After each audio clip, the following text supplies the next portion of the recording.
Welcome to iScope Media. Today we will be talking about another important topic in the assembly elections this year in Uttar Pradesh. That is the Owaisi factor in Uttar Pradesh. Well, it is a well-argued case that competing communal forces feed on each other to spread their area of influence.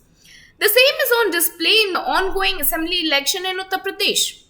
The proactive speeches made by the Hindu extremists at Haridwar and elsewhere, the attack by two Hindu zealots at firebrand member of the parliament AsaduddinOwaisi's vehicle, and the hijab controversy a couple of days before the first phase of the polling in Uttar Pradesh, all these were apparently aimed at inciting communal tension to benefit electorally. But because of a tepid response from the Muslim community, they have failed right now. For a long time, the Hindu rightist Bharatiya Janata Party had been targeting senior Samajwadi Party Azam Khan, the Muslim rightist icon in the state, to grow its communal constituency.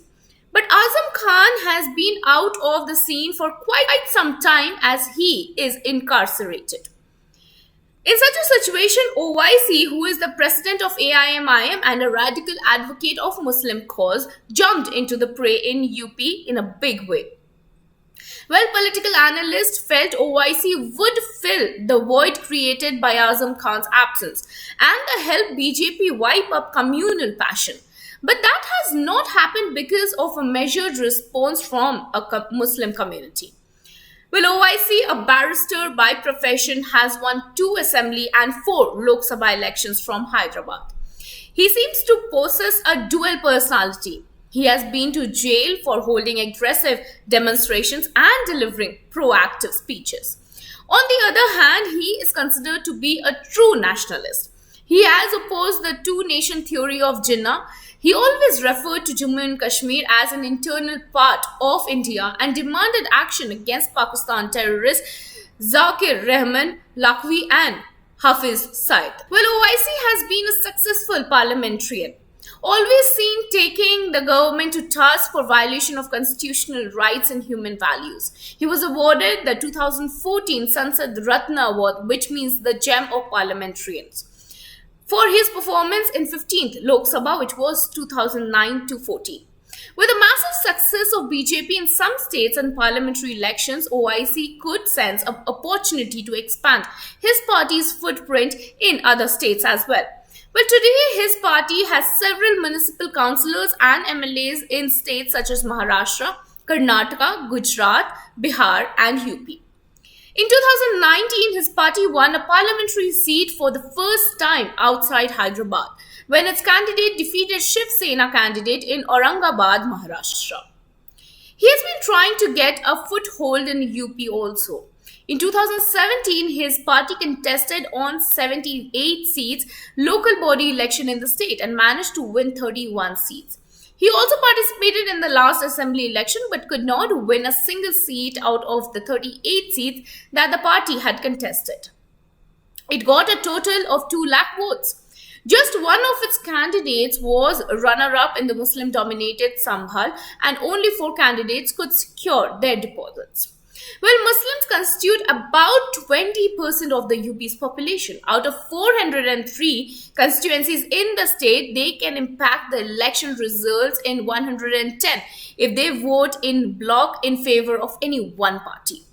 Well, for Muslims' perspective, the major parties that espouse the cause of secularism and social justice are Congress, Bahujan Samaj Party and the Samajwadi Party.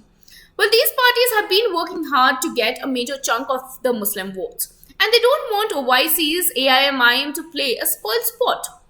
After the 2013 Hindu-Muslim riots in Muzaffarnagar, polarization of the electorate on communal lines helped the BJP sweep the 2014 and the 2019 parliamentary and 2017 assembly elections.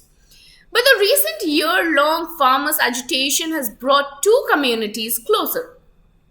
Secondly, SP President Akhilesh Yadav has posed a major challenge to the supremacy of the BJP by working out significant poll alliances with Jat-dominated Rashtriya Lokdal, which has considerable influence in the western UP. Well, it also has influence in the other parts like representing the other backward classes and the non-Jatav Dalits such as Kurmi, Lodh, Maurya, Kushwahas, Sainis, Nishads and Rajbhars. Well, but the success of Akhilesh Yadav's game plan will depend on in mass support of the numerically substantial Muslim votes also.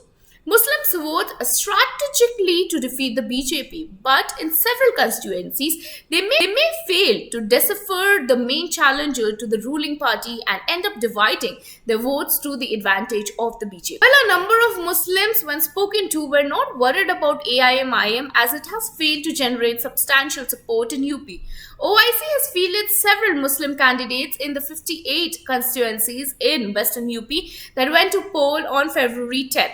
But ground reports suggest he will not win any seat. He has miserably failed to get votes and all his candidates will lose their security deposits, said Jamshed Zaidi, a well-known Muslim figure in Meerut and its adjoining districts.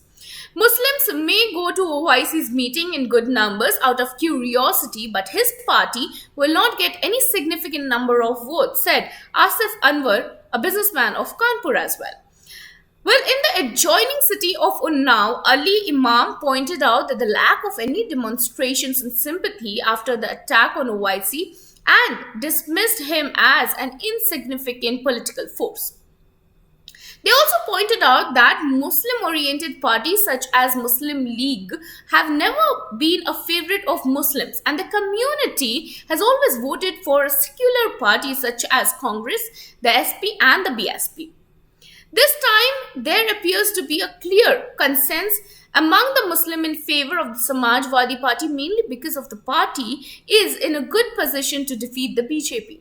As Chief Minister Yogi Adityanath has often made Muslims a butt of the ridicule and spoken in threatening tone against them, they are not expected to divide their votes to the advantage of the BJP this time. Well, now let's move on and have a look at the Owaisi and the hijab row. Well, on Sunday, Lok Sabha MP AsaduddinOwaisi declared that a girl wearing a hijab would be the Prime Minister of India one day. This comes amid Karnataka hijab row that erupted after a group of Muslim students were barred from entering their college on account of wearing hijab. Well, AIMIM Chief Owaisi tweeted a video on Sunday in which he said that women wearing hijab will go to college, become district collectors, magistrates, doctors, businesswomen, and so on. Addressing an audience, Owaisi can be heard saying in a video, "I may not be alive to see it, but mark my words, one day a hijab-wearing girl will be the Prime Minister." He also added, if our daughters decide and tell their parents they want to wear hijabs, their parents will support them. Let's see who can stop them. Now, what was BJP's reaction to this? Responding to Owaisi, UP Deputy CM and BJP leader Dinesh Sharma said, the opposition is conspiring to spread communalism in Uttar Pradesh. The Samajwadi Party's B team is AIMIM. The fragrance of development is in the state. There is no place for the foul smell of communalism, he added.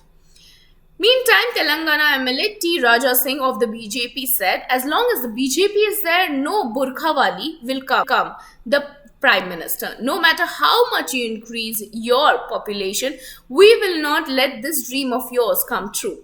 Hum do, hamare do, law will also be implemented, he added.